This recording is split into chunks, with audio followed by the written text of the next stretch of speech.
वेद शास्त्र की परंपरा के अनुसार ही ईश्वर मिलेंगे। जिसको सांख्य शास्त्र के अनुसार पुरुष तत्व में लीन होना है तो उसे सांख्य शास्त्र के अनुसार ही साधना करनी होगी। जिसको भक्ति दर्शन के अनुसार ईश्वर को पाना है तो भक्ति दर्शन के अनुसार ही, उसी के नियमों के अनुसार ही भक्ति करनी होगी, नामापराध भक्तापराध से बचते हुए। और यदि कोई वेदांत सर्वश्रेष्ठ दर्शन भारतीय साहित्य का, वैदिक साहित्य का वेदांत दर्शन के द्वारा यदि ब्रह्म रूप में अवस्थिति चाहता है तो उसी वेदांत दर्शन के अनुसार ही साधना करनी पड़ेगी। वेद पाठी हर कोई नहीं हो सकता। कल परसों कहीं से श्रवण करने में आया था कि क्या स्त्रियां वेद पढ़ सकती हैं? नहीं, वेदज्ञ हो सकती हैं आप। वेद का जो तत्व है, जो वेद कहना चाहता, उसे जान सकती हैं किसी भी योग्य आचार्य से विचार विमर्श करके, प्रार्थना करके।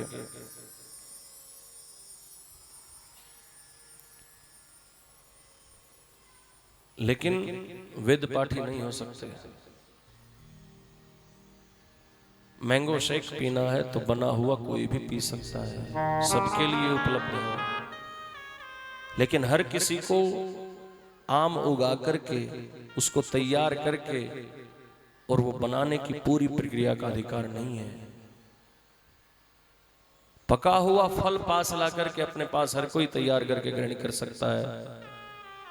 ऐसे ही वेद का जो सार, वेद का जो अर्थ ब्राह्मणों से, अपने गुरुओं ने, जिन्होंने जीवन पर्यंत उसमें साधना लगा करके, अपनी मेहनत लगा करके उसको साक्षात्कार किया है, उसके द्वारा उसके अर्थ को समझें कि कहना क्या चाहता है, उपनिषद का सिद्धांत क्या है। ब्रह्म ब्रह्म कहते सब हैं, अहम ब्रह्मास्मि सुनकर के कहते सब हैं, लेकिन वो ब्रह्म है क्या? अनुभव कब होगा, कैसे होगा? मात्र कहने मात्र से ब्रह्म थोड़ी हो गए। तो उन गुरु से जिन्होंने उसे जीवन में उतारा है, समस्त प्रक्रिया को पूर्ण किया है, तब वो बताएंगे कि ये इस प्रकार से घटित होता है और आपके लिए सरल साधन ये है, आप इस प्रकार के इस बने बनाए रस को स्वीकार करो, इसी से आपको ब्रह्म की प्राप्ति होगी। और यही रस, यही जूस श्रीमद् भागवत जी है। समस्त वैदिक वांग्मय का, 17 पुराणों का, उपनिषदों का परिपक्व फल, उसका रस, और जिसमें कोई बीज या व्यर्थ का हिस्सा नहीं, सिर्फ और सिर्फ रस है, यही श्रीमद् भागवत जी है। निगम कल्प तरोर गलितम फलम शुकम मुखादम मृतद्रव संयुतम पिबत भागवतम रसमालयम हूं रहोम रसिका भुव भाव कहा। निगम कल्प तरोर गलितम फलम, यह समस्त निगम शास्त्र का, वैदिक वांग्मय का, आगम शास्त्र का परिपक्व फल है, गलित फल है, पूर्ण पका हुआ फल। और कैसा फल? शुक मुखाद, शुक तोते के द्वारा उसके मुख से निकले हुए अमृत से समलंकृत है। सामान्य पूर्ण परिपक्व मिठास से परिपूर्ण फल तो मीठा होता ही है, लेकिन जिस फल को तोता चोंच मार करके और अधिक मीठा बना देता है, उसकी महत्ता कितनी है। तो ये श्रीमद् भागवत रूपी जो परिपक्व फल है, शुक मुखाद अमृत द्रव्य संयुतम, उस शुकदेव भगवान के मुख से निकलने वाले अमृत से समलंकृत है।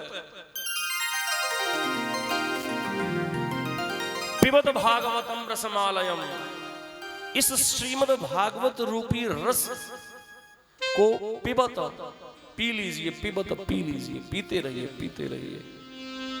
मुहुरहो रसिका भो भावु कहा, बार बार जो भावुक जन है, रसिक जन है, उन्हें भावुक होकर के, मेरे प्रभु के भक्ति भाव से समलंकृत होकर के इस दिव्य अमृत का पान करना चाहिए। ये समस्त वैदिक वांग्मय का, ईश्वर प्राप्ति के जितने साधन है, उन सब का फल है, और तैयार फल है, रस से परिपूर्ण है। इसमें कोई भी व्यर्थ का छिलका अथवा गुठली नहीं है, सिर्फ और सिर्फ रस है।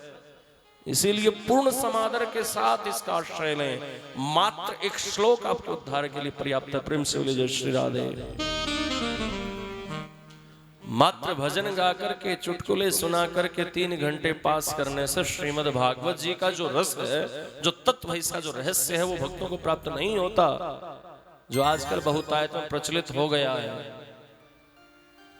अनेकों स्थानों पर भागवत जी के नाम से आयोजन रख दिया जाता है, लेकिन श्रीमद् भागवत जी की अथवा भगवान जी की लीलाओं का और उनकी मर्यादाओं का पालन नहीं होता, तो वहां पर मेरे कन्हैया कृपा वो नहीं करते हैं। भगवान के नाम पर होने वाले उस पाखंड से तो मेरे कन्हैया यमराज जी को और अधिक सतर्क कर देते हैं कि देखो कौन कौन इसमें सहयोगी हैं, कौन कौन पाखंड को बढ़ा रहा है, और उन सबको समय आने पर मेरे प्रभु उचित सजा का प्रावधान भी करते हैं। इसीलिए जो शास्त्र कहता है उसी मार्ग पर चलो। किसी भी व्यक्ति के कहने से मनमाना आचरण, शास्त्रों के साथ खिलवाड़ हमारे स्वयं के भविष्य को अंधकार में लेकर के जाएगी। अमेरिका में अमेरिका का सिद्धांत चलता है, वहां का संविधान चलता है। भारत में भारत का संविधान चलता है। अगर कोई ये कहे भारत में हमें अमेरिका का संविधान लगाना, भारत सरकार मानेगी? कभी भी नहीं मानेगी कि हमारे यहाँ हमारा सिद्धांत होगा। इसी प्रकार सनातन धर्म में सनातन धर्म का ही सिद्धांत होगा, मनुस्मृति का ही सिद्धांत होगा, वैदिक वांग्मय का ही सिद्धांत होगा। यही मानोगे तो ही सनातन आपको फल देगा।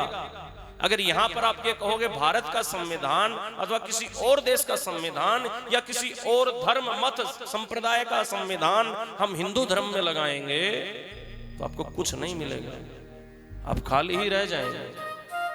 यहाँ के मंत्रों से, यहाँ के ईश्वर से, सनातन धर्म के ईश्वर से कुछ प्राप्त करना है तो सनातन धर्म के ही नियमों को मानना पड़ेगा। अपने आप गायत्री मंत्र जपने से, अपने आप मृत्युंजय मंत्र जपने से फल नहीं मिलते। गुरु आज्ञा से, शास्त्र आज्ञा से जपने से ही फल मिलेगा। जिसको शास्त्र कहते हैं कि इसको गायत्री जपनी है, ये जप सकता है और इतनी जप सकता है, वही जपेगा, उसी को लाभ होगा। और कोई चाहे